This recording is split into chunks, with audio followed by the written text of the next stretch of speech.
Peace and love, creatives.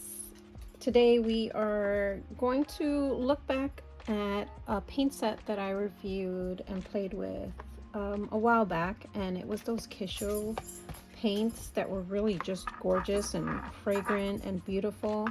Well, I took a trip to Japan and I ended up finding some sets made by the same company in a store called Hands.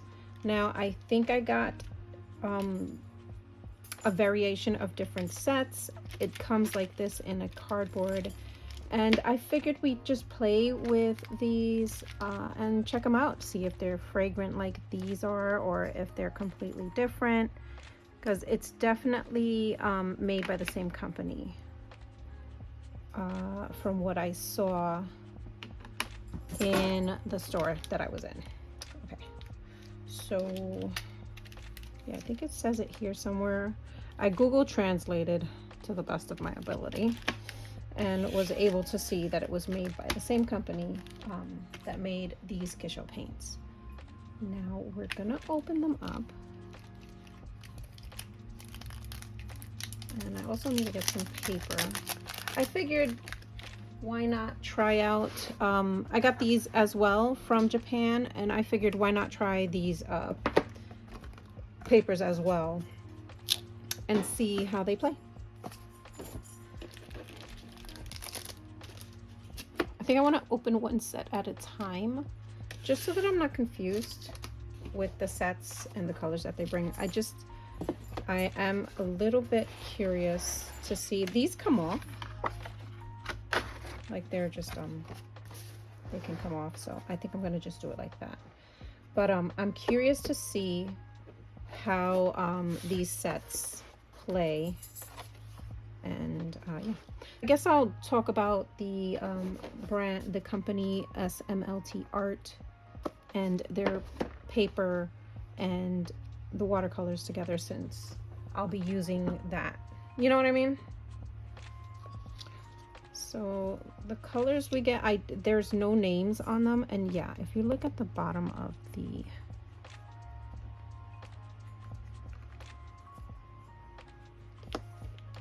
trays, they're the same tray.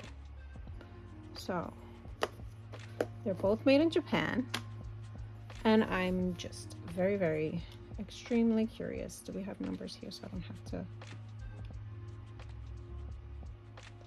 Oh, this is 61. Has it here? Okay.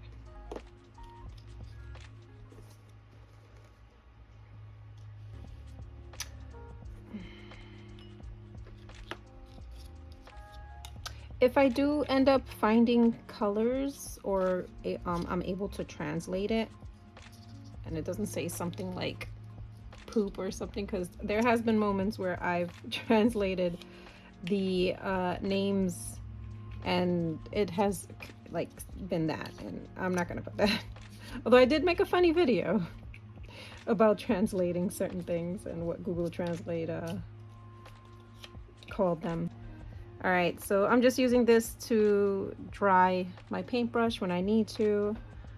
I'm gonna apologize in advance for the camera angle. This is a new angle for me, and I'm in a new area filming, so I'm trying to just get the feel of everything. You know what I mean?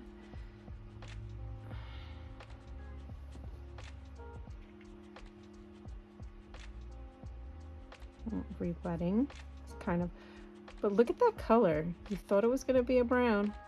You thought wrong. Ooh.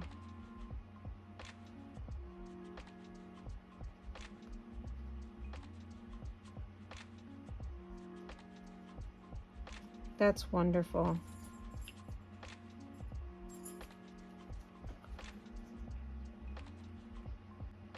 We can take a look at this paper too. It seems to want to sit on top of this paper instead of be very absorbent, which could be a good thing or a bad thing depending on what you like when you're painting. I'm gonna just put a really thick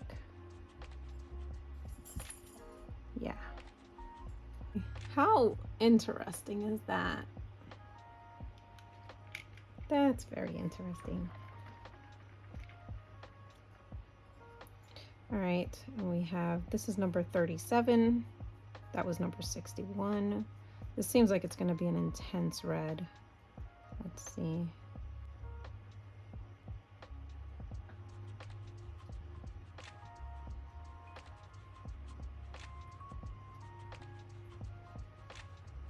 At the end of the video, I'm going to maybe do a time lapse, or I'll slow it down. I don't know if it's YouTube that doesn't like me slowing down my videos to show paintings, or if you guys are just not, you know, 100% on board with me doing like, so depending on how much time I have, I'll either just slow down some of the portions of my painting, or maybe I won't even do a painting at all. And I'll just maybe show it to you at the end, you know what I mean? Like my final piece. All right, this one is number 46. Ooh, she pretty. Oh, you know what I'm curious about? These were very fragrant, and I wonder if these are fragrant. I don't smell anything from where I'm standing right now, so let's see.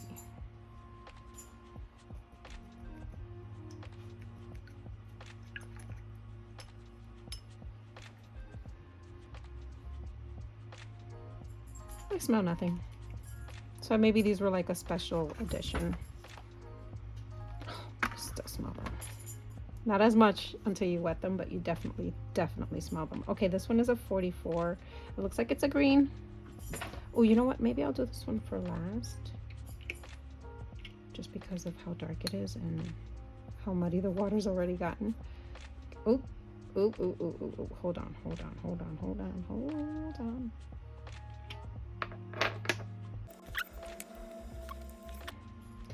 Let's not get it twisted. Okay. There's little cracks in this paint, but it doesn't bother me. Oh, this is nice. I have like, I like the way it looks, and I feel like if I can paint over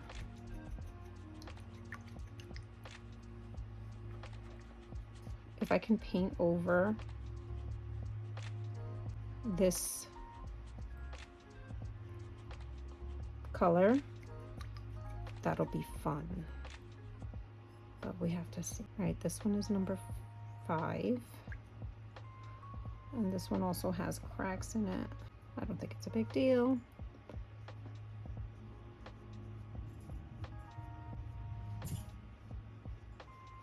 They're definitely like a milky kind of color.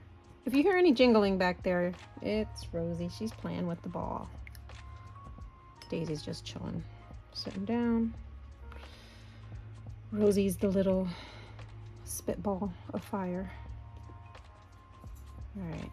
Ooh, I thought this was like a green. It's like a blue. Oh, maybe it's like a blue green. Hold on. All right. In the comments, is it going to be a blue green? A dark green? I think it's going to be a blue green. I think it's going to be a blue green. Let's see. Let's see. Oh, that color is gorgeous. Oh my goodness gracious. That color is,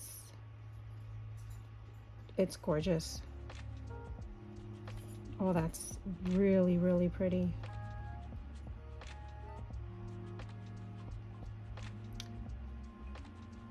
I think the most, for me, the biggest kick I get out of like swatching the colors is the inspiration that comes out from swatching them. And I wish I could like have names to these sets, but I really don't, unless it says something on the back here about it. I won't fuss about it. this is just YouTube stuff. But you know, they don't like when you take a break and they push you down the bottom to the bottom of the barrel, you know what I mean? Which, I mean, it would be fine, but then you guys, if you're not like set up with notifications, or if you're not subscribed, then you only like check me out whenever YouTube decides to say, hey, you might want to check this one out, this might be a good one of hers, you know, then you don't see me. And I don't know where I was going with that. Let's just worry about the art and nothing else. I like the brown that is. I love this red. Oh my goodness gracious. Like, instantly I want to make a flower. This one is number 17. But yeah, I guess you learn what you want to learn when you want to learn it, even if you're trying to force it upon you, you know what I mean? Because it's nice to have flowers in the background and everything. It's also nice to know what flowers you're putting in the background, or if you're just making them up. But I wish I had a clean water situation. Oh,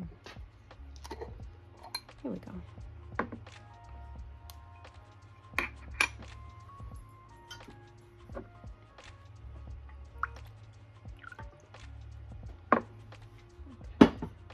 So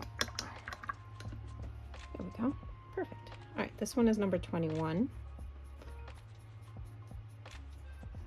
It's like either like a blue or a lavender kind of color, you know what I mean? I'm not crazy about the separation that's going on with this paper. I don't know if it's first page syndrome, you know what I mean? Like where a little bit of the glue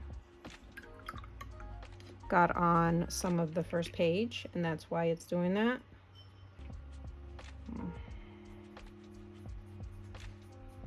I guess we'll find out, because I'm gonna use this paper to make my art piece. But you see how it's separating there? I'm not feeling that, and it's not making me happy.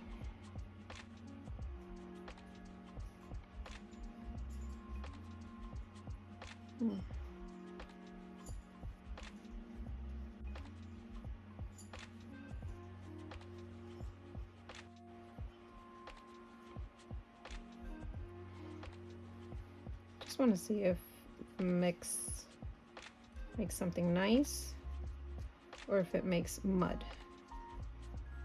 You know what I mean? Got a little caught up, sorry. Trying to make a nice circle.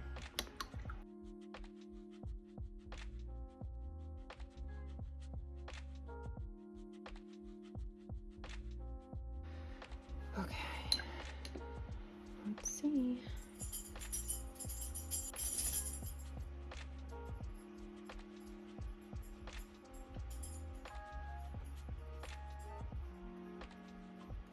I like this color.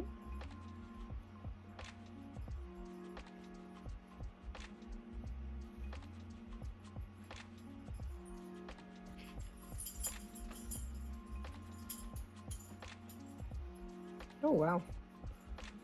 There's a lot of there was a lot of juice on that one.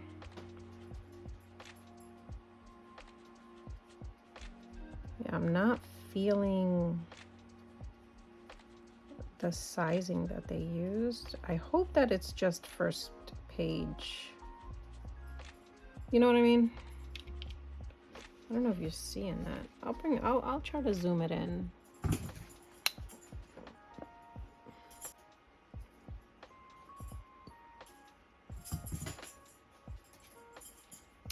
Contemplating on if I want to use this as a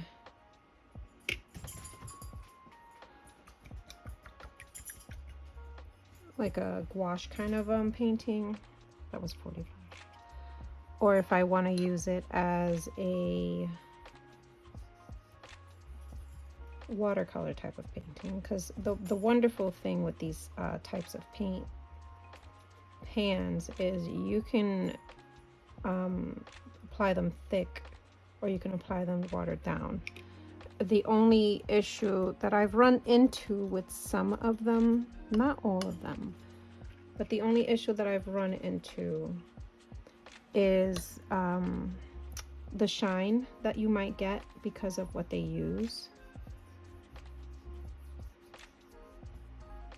to make the paints.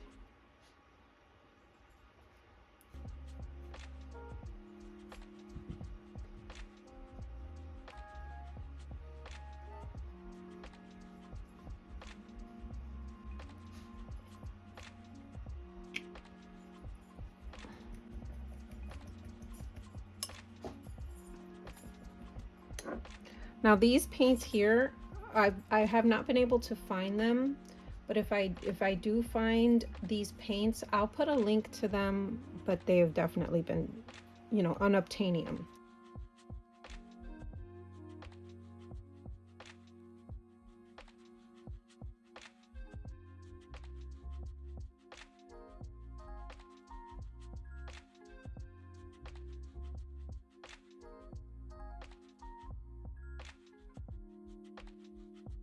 Okay, so here's the gold paint, here's the murky water, and I don't know if you can see that, but nothing's going on.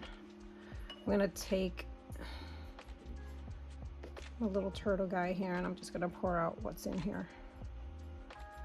It's just, it seems just like it's just like a bad batch that didn't have enough of the material that keeps it nice and rewettable, I guess. I don't know. So it's just, it's no good in my opinion. That's kind of sucky, but like, I'm scrubbing this thing, and that's the best I'm getting. All right, if anybody knows if it could be revived, share it in the comments. Let me know before I toss her. I'll probably end up getting rid of the, of course, getting rid of the paint that's in there, but not the actual, because that's still good. All right, let's see, can we, yeah, it's nothing, there's nothing there. That's a shame. And I should have made the piece that I was gonna paint, but I'm not gonna lie, I kind of got bummed when I saw that. So let's play with this paper a little bit more and see if it's gonna play the way I want watercolor paper to be, play. But first I'm gonna take this and clean out the bowl, get some fresh water. I just wanted to warm up and see what the colors are gonna do. There was a nice little separation with this greenish blue that was really fun to see, like, happening as I was painting. The separation happens not only on the paper, like with the granulation that you see once it's dry, but it also separates while it's in the palette, and it goes from like this blue once you mix it to a green. So it's cool. I like that color. It's the only color so far that I noticed a separation like that. I still have to play with these more. I enjoyed playing with these paints.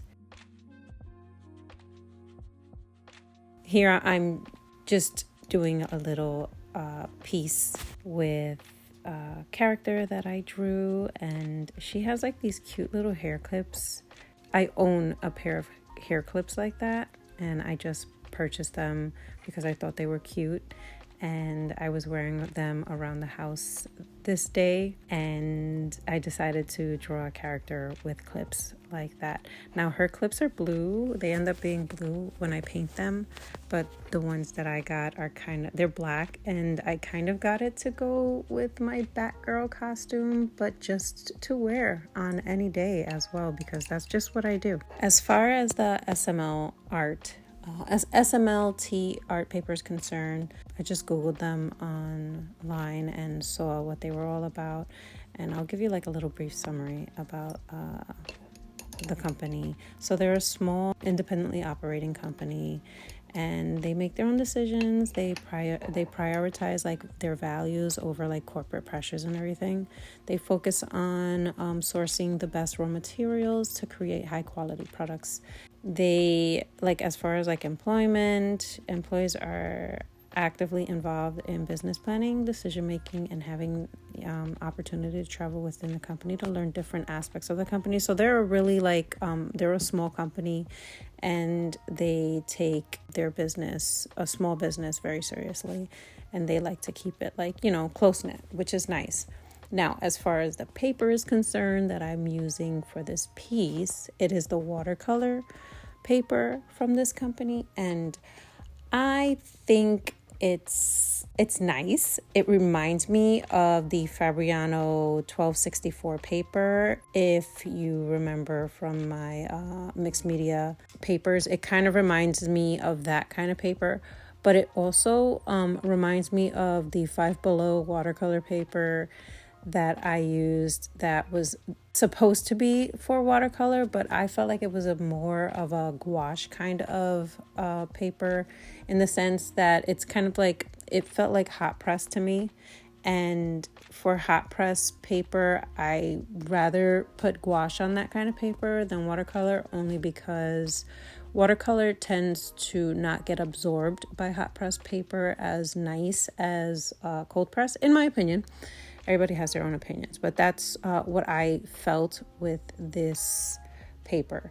So laying on the thick background for this piece was actually really nice, because like I said, I feel like it's more of a gouache kind of paper. Let's be bold. Than a watercolor kind of paper, which watercolor and gouache are very similar in characteristics, but you can use gouache in a thick consistency, and I just felt like this paper was better off like that, you know, being used like that. Now, also with this paper, I did a mistake of erasing really hard, and it tore the paper. Not even really hard. I was just trying to get rid of a part that I didn't like the drawing from, and it just kind of like tore the paper up, and it was disappointing, but it's a happy accident, and it turned out that I ended up making this piece because of it. And I love the way she looks. She's kind of like this super special secret BA fighter girl coming to get you. I don't know, but I like the way she came out. I also like the paints. Understand that each set that I purchased was a little over $4, like $4.07 American. You get 6 paints for that amount. It's crazy. So I feel like even if I had one that was a bust, one paint that was a bust, I mean, the other ones are really nice to work with. I'm having fun playing with them. So I can't be upset with that. Like, I got 18 paints for $16, something like that. Anyway, it was a great deal. And I'm glad that I didn't leave it behind, and my curiosity made me purchase it, because it would have been eating me up while I'm home here. I can't just go online and purchase this. With US and the tariffs and all the crap that's going on, I decided to not continue my no-buy, because tariffs and the change in prices in everything have made me very happy that I have gotten all the supplies that I wanted or was curious about now, or, you know, before all the tariff stuff happened, because who knows how long it's gonna last. And at least I'll be busy making art and not paying attention to all the nonsense that's going on. Anyway, I want to thank you for watching and listening to my minor rant about US tariffs. I hope you're having a wonderful day, night, whatever the time may be. And I will see you in the next video. Peace and love.